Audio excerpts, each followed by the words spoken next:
Olá, pessoal!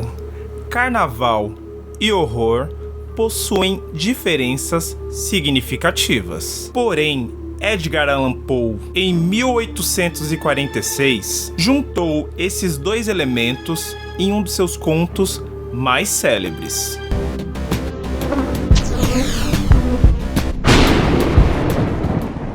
O carnaval, apesar de muito popular no Brasil, tem sua origem na Europa da época medieval, com ligação direta ao cristianismo, uma vez que seu nome carnaval vem de carne valis, ou retirar a carne, por conta do período de quaresma. Porém, algumas das tradições que conhecemos hoje remetem a um tempo ainda mais antigo, herdado de celebrações mesopotâmicas, gregas e romanas, com um conceito de mundo de cabeça para baixo. É nesse ponto aqui que entram as fantasias, inversões de papéis, e esse período de festividades, alegria e diversão foi escolhido por Edgar Allan Poe para contar uma história de vingança, crueldade e horror. A história em si é O Barril de Amontilado. Ela se passa no período de carnaval na Itália Antiga. O conto é relatado em primeira pessoa, no qual conhecemos Montresor, que logo de cara já nos relata que ele tem uma vingança em mente. Ele pretende se vingar de Fortunato. Algo que eu gosto bastante do conto é que nunca fica claro exatamente o que motiva essa vingança.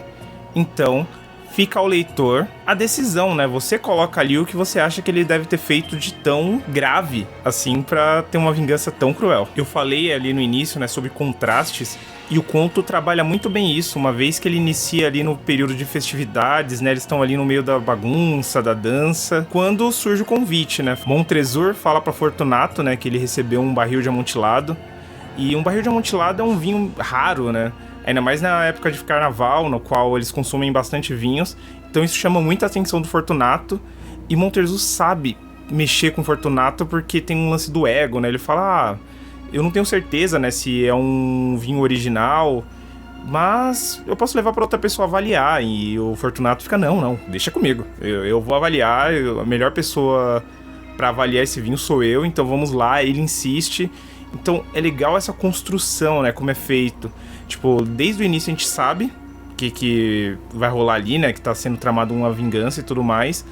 Porém, a forma como Edgar Allan Poe vai brincando com esse suspense, no qual a gente tem uma informação que algo grave vai acontecer, mas a gente vai vendo esse desenrolar, a gente vai vendo o personagem quase que assinar sua própria sentença. Isso é muito bom, isso é fantástico. E essa é uma vingança que é construída tijolo por tijolo. Literalmente, porque o plano do Montezuma, né, para com Fortunato é justamente o emparedá-lo. Então ele leva, né, aquele local onde ficam os vinhos, que também é relatado, né, que tem alguns ossos, então dá a entender que é um estilo de catatumba. Então já tem aí o contraste, né, a gente sai da festividades, então vai para esse local úmido que é relatado, né. Fortunato inclusive estava resfriado quando foi até lá. Então ele fala dessa umidade que vai prejudicar a saúde dele e tenta insistir para o amigo voltar. Isso vai sufocando a gente enquanto vai lendo. Edgar Allan Poe é um gênio. E esse rolê, né, do tijolo por tijolo, é que no clímax dali, o Fortunato ele é preso, né, com correntes, e o Montezuma começa a colocar tijolo a tijolo. Porque pra ele não basta ser só a vingança, sabe? Ele poderia deixar ele desacordado, fechar ali, né? Colocar todos os tijolos e ir embora. Mas não, pra ele tem alguns pontos cruciais com relação à vingança. O primeiro ponto é a impunidade. A pessoa precisa se vingar e sair impune daquilo. E o segundo ponto é a pessoa saber quem foi que causou essa vingança. Então ele fazia questão de que o Fortunato visse que foi ele.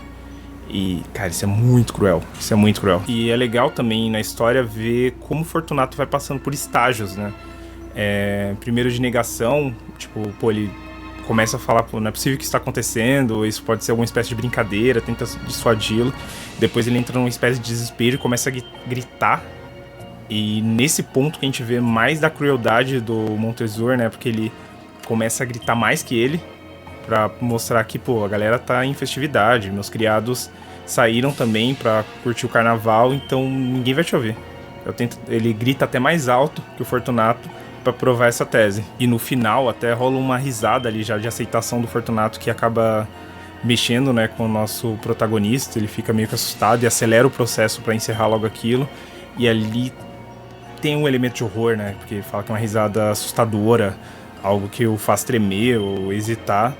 Então é interessante também ver como essa história não tem elemento fantástico, né, uma vez que a gente não dialoga com o sobrenatural, mas o horror, os pontos de medo estão na crueldade humana e nessa relação de como é construído. Então nisso Edgar Allan Poe novamente é genial. Por fim, alguns estudiosos acreditam que essa história que Poe escreveu foi inspirada em fatos. Essa linha de raciocínio é que quando Poe era cadete, ele encontrou um túmulo e na lápide estava escrito assassinado por um pobre rival. E aí, a partir do momento dessa lápide, ele começou a se inspirar, né? Começou a criar essa história por trás. Porém, não existe nenhuma evidência que comprove nessa tese. Inclusive, tem outros que seguem a linha que essa é uma história mais antiga francesa. Outros falam que é realmente um conto italiano. Enfim, não sabemos ao certo a origem, né, da inspiração para essa história. O que sabemos é que realmente é possível fazer um link entre carnaval e horror. É isso, pessoal. Muito obrigado por assistir mais um vídeo. Não se esqueçam de deixar o like, se inscrever aqui no canal, ativar o sininho e até uma próxima.